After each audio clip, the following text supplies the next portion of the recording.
Hi, this is Caroline from So Can She, and today I'm going to show you how I drafted the pattern piece for this cute little furry friend's coat.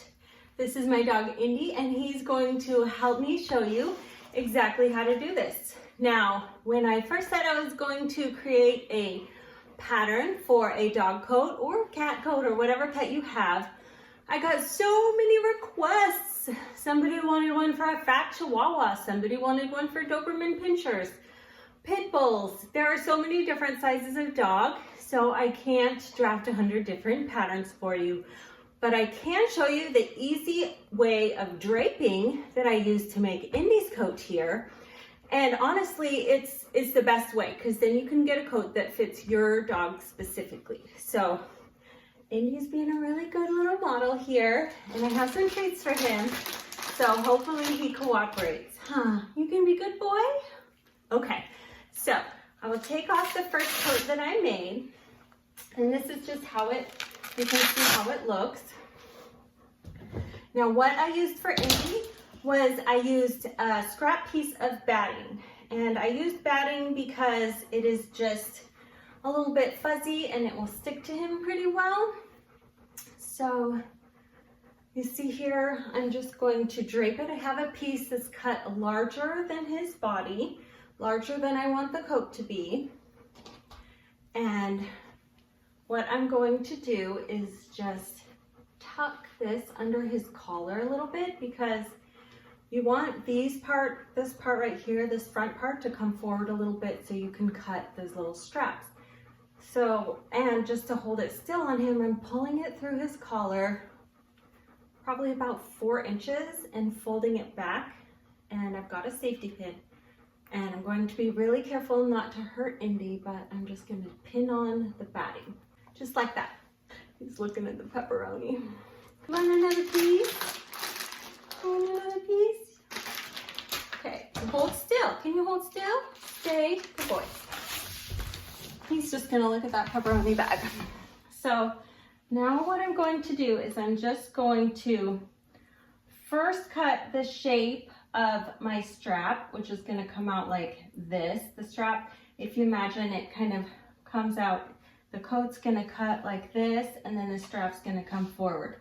So I'm just going to start about here and curve down about the length that I want the coat to be. And of course you can make yours longer or shorter. And I don't want it to go too long. So come here, Indy. So there you see, I've started to get the shape here of the coat. And to make the little strap here, I'm just going to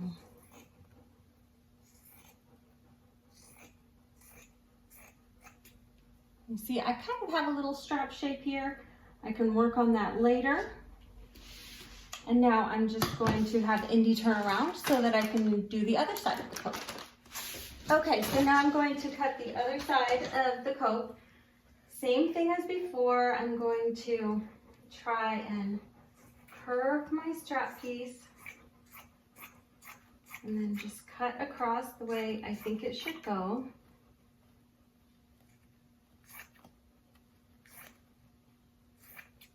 Now I'm going to move to the other side and cut around his back. Good boy, Indy, hold still.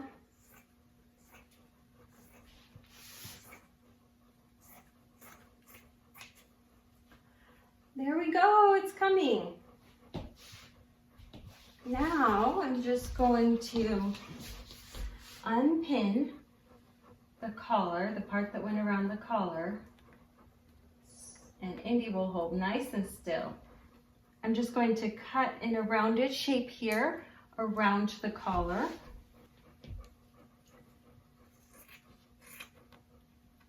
This is important because it makes room for the neck.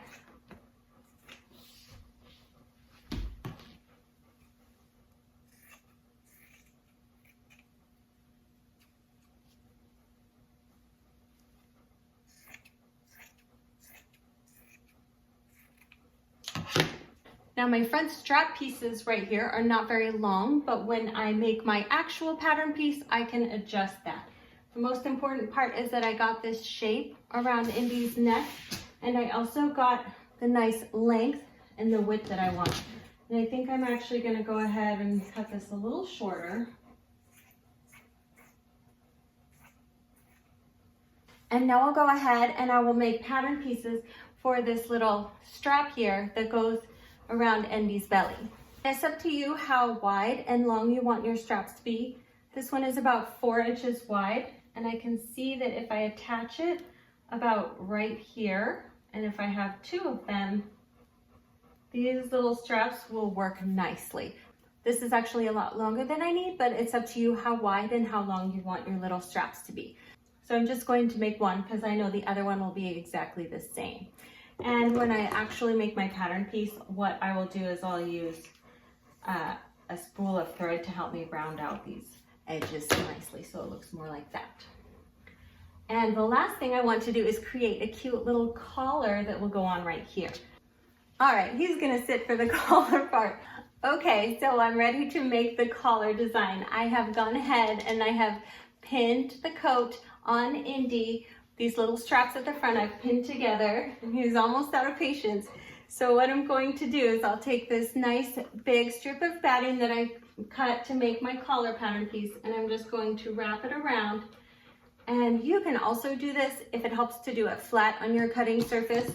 I'm just showing you here like this. So what I'm going to do is I want to match the shape, the curved shape that I cut for the coat, and I'm just going to cut this batting for the collar piece. First I'll cut this part right here so that it matches the curve on the front of the coat for him.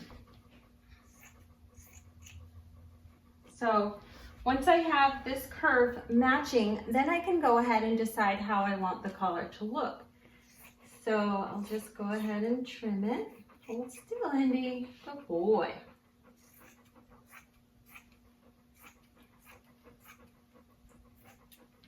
And this collar is not going to stand up. It's really just a decorative piece that we're going to put on. So the most important thing is it just matches the shape of the coat.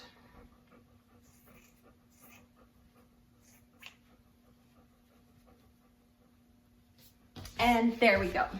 Now I've draped all the pattern pieces that I need to make Indy's coat. I'll put the link for the blog tutorial for the rest of the steps for this dog coat pattern in the space below. What I am going to do next, and I'll just show you really quick, is I'm going to take my pattern piece for the collar and for the coat, and I'm just going to fold them in half, and I'm going to pick the side that looks best to me.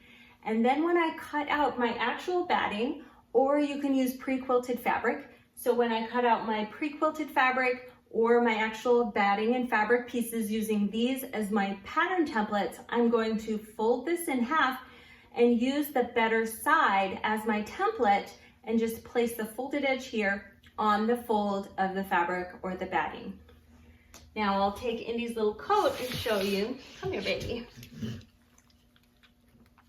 There we go.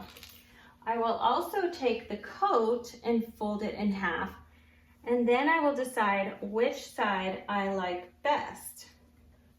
And I think I'll pick this side. So what I will do is I will fold the batting pieces and my fabric pieces for the actual coat in half, and I will place this edge along the fold. And as I cut out my actual pattern pieces, I can also round out any edges and kind of smooth it out.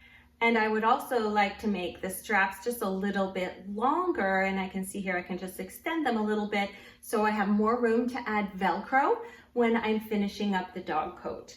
So I have 3 pieces I made. I made my strap piece for his belly, which I'll have to cut 2 of, and I made my actual coat pattern piece, and I made my collar pattern piece. So thanks so much for watching. I hope you visit the blog tutorial and finish making your dog coats. And then please post a picture to Instagram and tag me at SoCanShe so I can see how your dog coat turned out. Happy sewing!